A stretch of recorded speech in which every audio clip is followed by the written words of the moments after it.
Hello. First, I would just like to say thank you to all the activists and parents and anyone who is currently pushing for change in our world, because it's something that we definitely have to have. I'm a parent, a mother of 4 children, and the family court system in Rapides Parish, Louisiana has been very hard to deal with. We'll say it that way. A lot of things go on that the average person doesn't know or understand. Being that I have my oldest 3 boys still, but my 4-year-old little girl has been given to someone with a history of domestic violence, and also a person who definitely admitted a lot of things in court. He is very mentally abusive, and I've recorded and documented this for about a year now. That's how long I've been stuck in this system, and I'm very blessed that I haven't been in it longer. I have no criminal history prior to this situation, but I have been arrested 3 times now due to his false allegations, his association in the police department. Sorry about that. In the police department with family members and people outside of the police department, such as Justice of the Peace. We actually have something called an acknowledgement of paternity affidavit, which should not even be something that's used, because all you have to do is get the mother and father's signature and have it notarized, and it's sent to the Vital Records Office, and they approve the document, and they amend a child's birth certificate, something that gives someone access to that child as a parent. Due to the fact that he would not provide DNA evidence, and I was even denied that in court. The judge told me that I only had a year after birth for DNA. That is definitely not true. And I knew it when she said it to me, but what are you going to do? You can't argue with the system. You can't argue with the judge. They are the God in these family courtrooms, and that's not right either. I'm speaking out today because I don't want to be silent.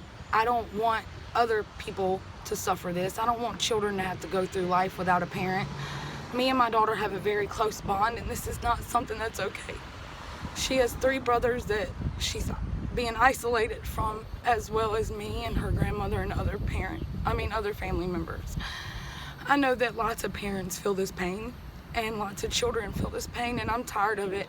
I'm tired of feeling this pain. I'm tired of having to hear my daughter cry to stay on the phone with me. I'm tired of him calling and threatening me with the most outlandish reasons. I mean, they make no sense. Apparently because I posted the video exposing him, with him riding with her in the front seat of his vehicle. Mind you, I cropped the picture. There was no plates in it. He calls me and tells me that because I endangered their life by doing this, I'm not allowed to speak to my 4-year-old daughter. I love her. I'm 33 years old, and I've almost raised 3 boys. They're 15, 14, and 11. Their names are Tyler, Nathan, and Cameron. And when they watch this, I love you boys. But they're there for me a lot, and I have a lot of other good people in my life that support me and that are behind me. And I want to let all the other parents know in this world, it's time for change. Also, to anybody who faces the system, who's been put in my position, because now I know a lot of men didn't deserve it either. I was that parent on the other side, and I thought, well, you know, they must have done something, right? They must have done something. But in reality, it's not always the case. I went to pick up my daughter on May 21st, 2019, and I was arrested for criminal trespassing. Mind you, this man laid on the door of the driver's side of the car and wouldn't let us leave. And I figured, I have her birth certificate, I'm not doing anything wrong. Me and my cousin Brandy decided that we would just sit and wait for the police. The police get there, and yeah, I was a little upset, so I was yelling a little bit, but I wasn't aggressive. And as soon as I said, "I'm sorry, officer, I'm gonna sit down in this car right here, and I'm gonna just calm down," he said, "No, Miss Bennett, put your hands behind your back," and he arrested me. That was the first night I spent in jail.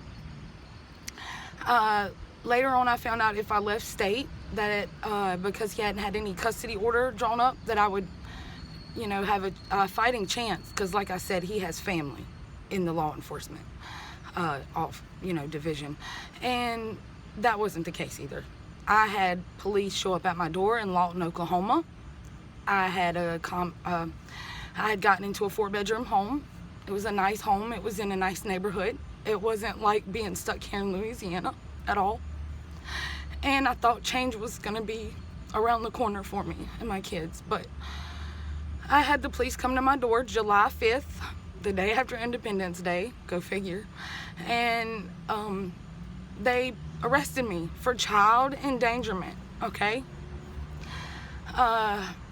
After being detained and held in a holding tank in Lawton, Oklahoma for 5 days, I was extradited back to Louisiana.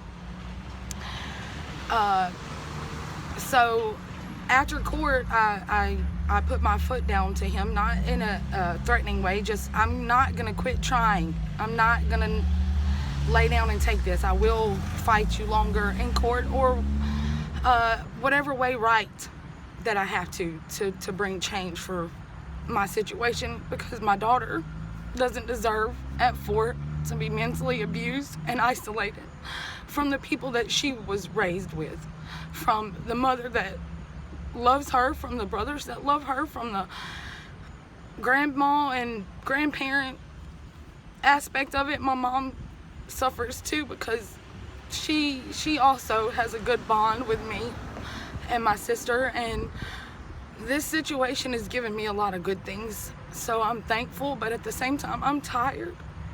I'm tired of hurting. I'm tired of watching my kids hurt. I just want change. I understand that the George Floyd situation has caused a lot of backlash, but it's not about just Black Lives Mattering. That's why there are white people out there marching too. All life matters, from our trees to our children to our future. Everything matters. And if we don't take it more seriously and we don't put our foot down and say, I'm not going to take this anymore, we're not going to have change. So please, parents everywhere, anybody, if you have a story to tell, even though it's hard to tell, it's hard looking at a camera and talking. I feel kind of silly. But if you just do it, try, bring about awareness, we can have some change in our future. We can have a difference, because all life matters. My daughter's life matters. My boy's life matters. My life matters. Even the people that abuse, their lives matter, because they're suffering too. Thank you, and God bless.